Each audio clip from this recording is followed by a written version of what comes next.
and welcome back to the show. Today we have Chris Allen. He is a real estate investor and a Toronto area residential and commercial realtor that is the authority keeping your cash flow goals on target. Chris Allen is a sales representative at Slavens and Associates Real Estate, which is one of Toronto's leading boutique brokerages. Thanks very much for joining us today. Thank you for having me. So can you give us an update on the current state of the Toronto real estate market? Well, certainly.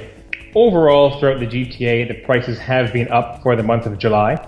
Over the month, we've had a bit over 7,500 sales, which does represent a decline of about 1.5% compared to the same time last year when we had about 7,600 or almost 7,700 sales. Now, the decline, it was most pronounced within the condominium segment of the market.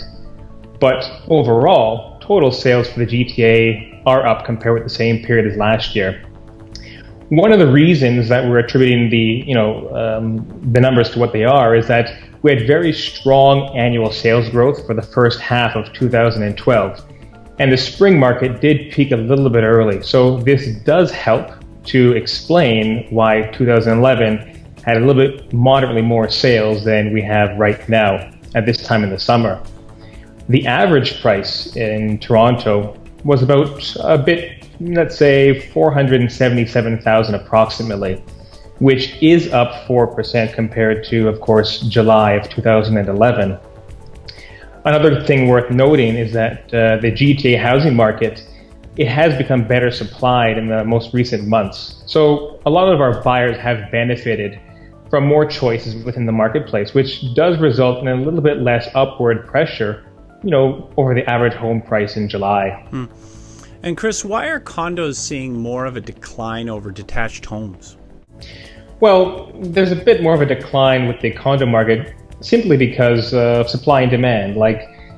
There's a large amount of constructions going on for condos at this point in time, but of course you can't build, or add more land. So detached homes, their value is far higher, and the demand is quite high for those, just simply because we cannot add any more. But with the number of condo projects that we have in the city, of course, there's larger supply for the demand that we have. So of course, the price has softened a little bit for the condo market. Though I expect it to remain relatively consistent in the near foreseeable future. Is Toronto actually in a real estate bubble? Well, I don't like to use the term bubble. I think, unfortunately, it's too broad and therefore inaccurate. If you're going to be painting with broad strokes, you're going to be painting outside of the lines as well. Now, if you were to be more specific and say, are there certain segments of the market that are perhaps have a little bit softer sales, then that would be correct. So, for example, if I were to say that the luxury condo market in the downtown core is that in a little bit of a bubble? Now, with that having softer sales in the high-end condo market, yes, you could say that is true. To contrast that, if you were to say, is there a bubble for, let's say, small, affordable condos in the city or small detached homes in the city at a reasonable price, then there certainly is not. The demand is there.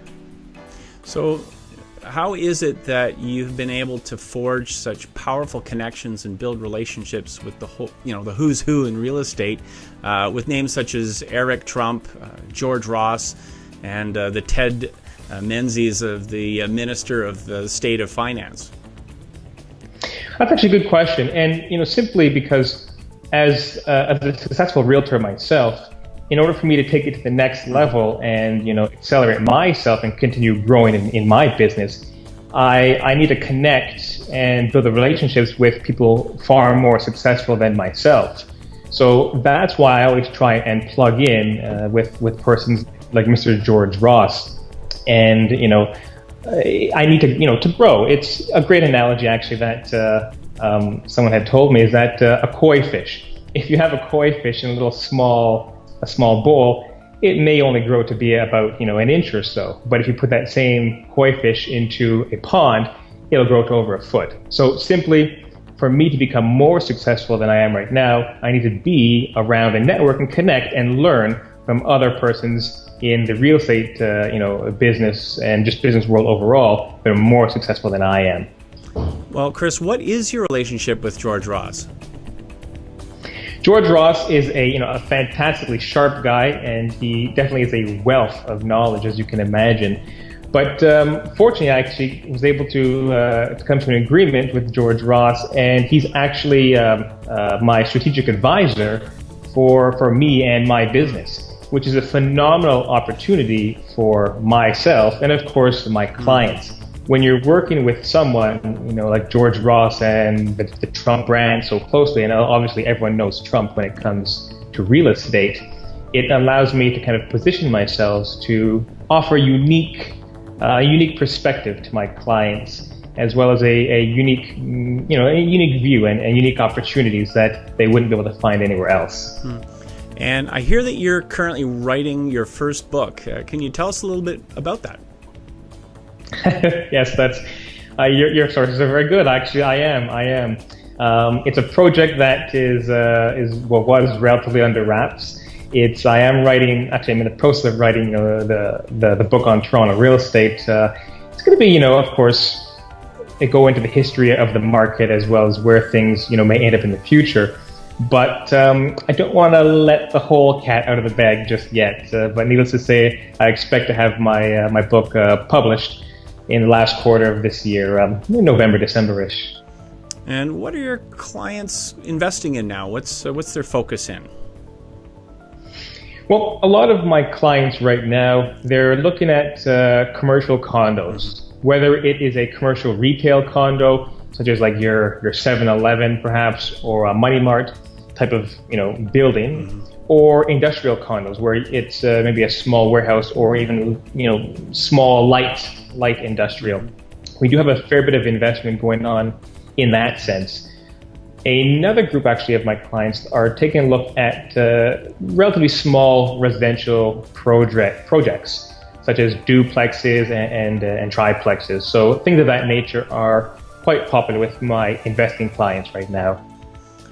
And okay, so give me the skinny. So do you personally invest in real estate yourself? Yeah, as a matter of fact, I do. Myself and my business partners, of course, that I'm working with, we do a lot of in investing specifically for single-family homes and small multifamily dwellings. So the answer to your question is yes. I think if you're going to be getting into that business for yourself, and of course, you want to make a profit and want to be on the good side of an investment, you want to make sure that you can plug into someone who's doing the exact same thing. It would be hard to get a relative perspective from maybe someone who just read it in a textbook, as opposed to someone that actually has boots on the ground and they're actually doing the work themselves as well. Well, Chris, it's been great having you on. We appreciate your insight and your connectivity, obviously, in the world of real estate. Thanks for joining us today. Thank you for having me. It was my pleasure. We've been speaking with Chris Allen. He's a realtor with Slavens & Associates Real Estate, Inc., and you can check out their website at allenestates.ca. And look at the credits, and you can connect as well by telephone. Thanks, everyone, for joining, and stay tuned. We'll see you again real soon.